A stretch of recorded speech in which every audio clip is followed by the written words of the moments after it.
Little Miss Tiny was extremely small, not very tall at all. She was so very tiny she didn't live in a house. Do you know where she lived? In a mousehole in the dining room of Home Farm. She had made the mousehole quite comfortable, really, and luckily there weren't any mice, because the farm cat had chased them all away. The trouble was, because she was so tiny, nobody knew she lived there. Nobody had noticed her, not even the farmer and his wife. So there she lived, all alone, with nobody to talk to. She was very lonely and sad. Oh, dear. One day she was feeling so lonely, she decided to be very brave and go for a walk. Out of her mousehole she came. She crept across the dining room and went through the crack in the door and into the hall. To little Miss Tiny, the hall looked as big as a field, and she scuttled to the back door of the farm. Luckily for her, the mail slot was at the bottom of the door, and she squeezed herself through it and onto the doorstep. It was all very exciting. There before her was the farmyard. She went exploring. She came to a door with a gap at the bottom and ducked in underneath. There inside was a pig. A large pig. And if you're as small as little Miss Tiny, a large pig looks very large indeed. Miss Tiny looked at the pig. The pig looked at Miss Tiny. "Oink!" he grunted, and moved closer to inspect this little person who had entered his sty. "Oh, my goodness me!" squeaked little Miss Tiny in alarm, and shot out of the pigsty as fast as her little legs would carry her, which wasn't very fast because her legs were so very little. She ran right around to the back of the pigsty before she stopped.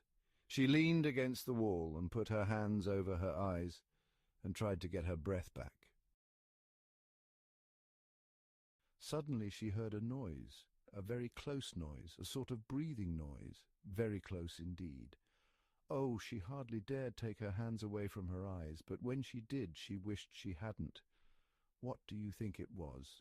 There right in front of her, looking at her with green eyes? Ginger, the farm cat. Poor little Miss Tiny. Ginger grinned, showing his teeth. "Help! Oh, somebody please help!" shrieked little Miss Tiny at the top of her voice. The trouble was, the top of little Miss Tiny's voice was not a very loud place. Ginger grinned another grin. Every day Mr. Strong went to Home Farm to buy some eggs. He liked eggs, lots of them. That day he was walking home across the farmyard when he heard a very tiny squeak. He stopped. There it was again, around the corner. He looked around the corner and saw Ginger and the poor trapped little Miss Tiny.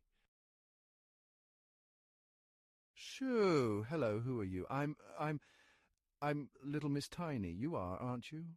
Well, if I were as tiny as you, I wouldn't go wandering around large farmyards, but I was so lonely I had to come out to find somebody to talk to.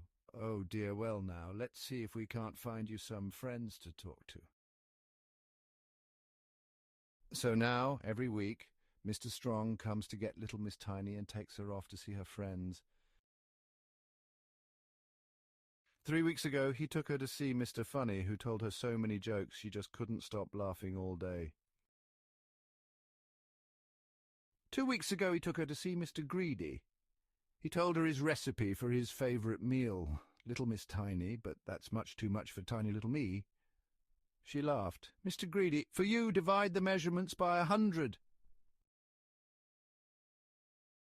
Last week, Mr. Strong took her to see Mr. Silly, and Mr. Silly showed her how to stand on her head. Little Miss Tiny, that's very silly, Mr. Silly. Thank you, replied Mr. Silly modestly.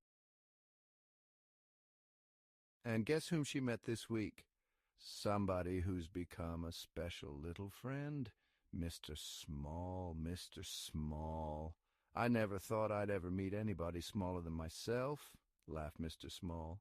Little Miss Tiny looked up at him and smiled. "You wait till I grow up,"